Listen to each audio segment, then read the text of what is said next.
హాస్పిటల్స్కి విజిట్ చేస్తూ ఉంటారు.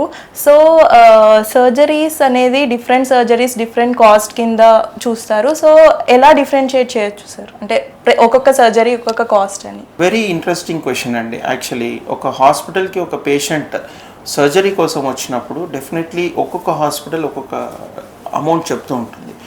నార్మలీ ఒక సర్జికల్ కాస్ట్ డిఫైన్ చేయాలంటే దానికి వాట్ టైప్ ఆఫ్ సర్జరీ అనేది, వాట్ టైప్ ఆఫ్ అనస్థీషియా, పేషెంట్కి ఏమేం కాంప్లికేషన్స్ ఉన్నాయి, పేషెంట్కి హైపర్ టెన్షన్, డయాబెటీస్ ఇవన్నీ ఉన్నాయా, సో ఇంకోటి హాస్పిటల్లో ఏమేమి వాడతారు, సో ఓటీలో ఉన్న ఎక్విప్మెంట్ ఏంటి, ఇవన్నీ బేస్ చేసుకొని నార్మలీ ఒక హాస్పిటల్ ఒక సర్జికల్ ప్యాకేజ్ చెప్తుంది. Depend upon the complexity of the surgery, depending upon the patients comorbid conditions, ఇవన్నీ క్యాల్కులేట్ చేసుకొని నార్మల్గా సర్జరీకి ఒక ప్యాకేజ్ చెప్తారు. అంతేగాని ఇట్స్ నాట్ అ కమాడిటీ, ఏంటంటే ఇంతకే చేస్తాము అంతకే చేస్తాము అని ఎప్పుడూ ఉండదు. డాక్టర్ కూడా తను ఆలోచించాలి ఈ కేస్కి ఎందుకు ఖర్చు అవుతుంది, టెక్నికల్గా కానివ్వండి, స్కిల్గా కానివ్వండి, ఎంతమంది ఇన్వాల్వ్ అయి ఉన్నారో ఇవన్నిటి బట్టి ఒక కాస్ట్ అనేది డిసైడ్ అవుతుంది. లైక్ కొన్ని సర్జరీస్లో ఇప్పుడు ఈఎన్టీ సర్జరీస్ ఉన్నాయి.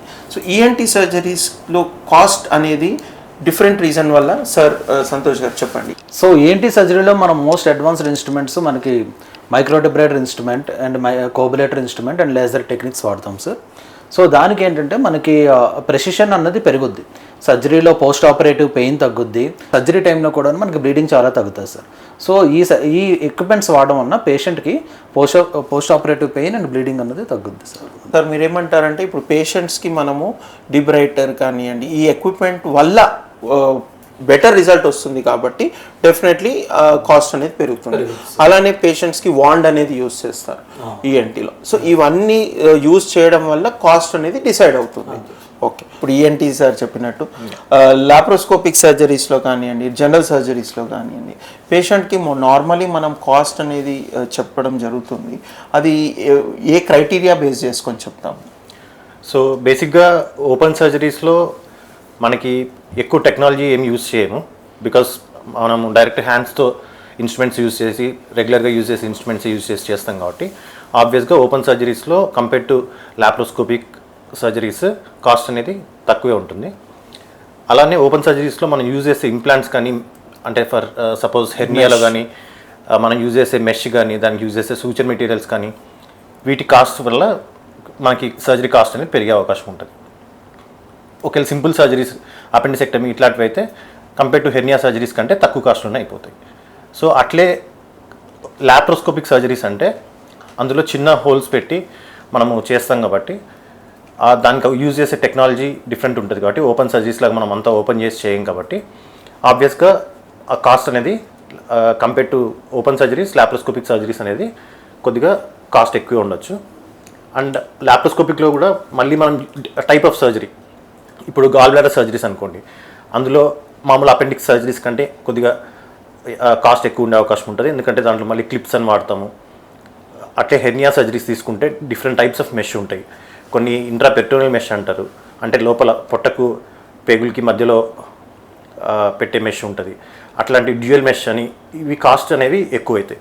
లేదు మామూలు పాలీప్రొపిలిన్ మెష్ లాంటివి మెషెస్ అయితే కనుక కాస్ట్ తక్కువ ఉంటాయి. సో బేసిక్గా సర్జరీ కాస్ట్ అనేది depends on the patient comorbidities. అంటే ఇప్పుడు సపోజ్ డయాబెటిక్ పేషెంట్ ఉన్నారు, హైపర్ టెన్షన్ ఉంది, వాళ్ళకి ఏజ్ ఫ్యాక్టర్, ఈ ఫ్యాక్టర్స్ మీద అంతా కాస్ట్ అనేది డిపెండ్ అవుతుంది. సో మెయిన్గా సర్జరీ కాస్ట్ అనేది condition of the patient, comorbidities, type of surgery and different consumables, ఆ సర్జరీకి అవసరమైన వస్తువులు ఏవైతే వాడతామో దాన్ని బట్టి కాస్ట్ అనేది ఇన్ అడిషన్ టు దట్ ఏంటంటే కొన్ని హాస్పిటల్స్లో laminar operation theatres, work stations, post operative wards ఇవన్నీ ఉంటాయి. సో ఇవన్నీ facilities are only for the betterment of the surgical outcome. అంటే సర్జరీ ఈజీగా అవ్వడమే కాకుండా ఇన్ఫెక్షన్ రేట్ తగ్గడము, వాళ్ళ రికవరీ రేట్ ఈజీగా ఉంటుంది. సో నార్మల్లీ ఒక హాస్పిటల్ ఈ ఫెసిలిటీస్ అన్ని ప్రొవైడ్ చేసేది పేషెంట్ బెటర్ అవుట్కమ్ కోసమే కాబట్టి బెటర్ ఫాస్ట్ రికవరీ ఉంటుంది, బెటర్ అవుట్కమ్ ఉంటుంది సర్జరీ. కాబట్టి వీవన్నిటిని కన్సిడర్ చేసుకొని ఎనీ హాస్పిటల్ ఒక ఎంత తక్కువలో పేషెంట్కి సర్జరీ చేయగలమా అనే ఆలోచన ఉంటుంది. So that is how the hospitals decide the surgical charges. Thank you sir for valuable information. అంటే సర్జరీస్ యొక్క కాస్ట్ అనేది సర్జరీ బట్టే కాదు, పేషెంట్ యొక్క కండిషన్ అండ్ మనం సర్జరీకి ముందు చేసే ట్రీట్మెంట్, ప్రీ ఆప్ ట్రీట్మెంట్ కానీ and post AAP treatment and తర్వాత పోస్ట్ ఆప్ ట్రీట్మెంట్ తర్వాత పేషెంట్కి ఏమైనా కాంప్లికేషన్స్ వస్తే వీటన్నిటి మీద డిపెండ్ అయి ఉంటుంది. And once again thank you sir for valuable information. Thank you.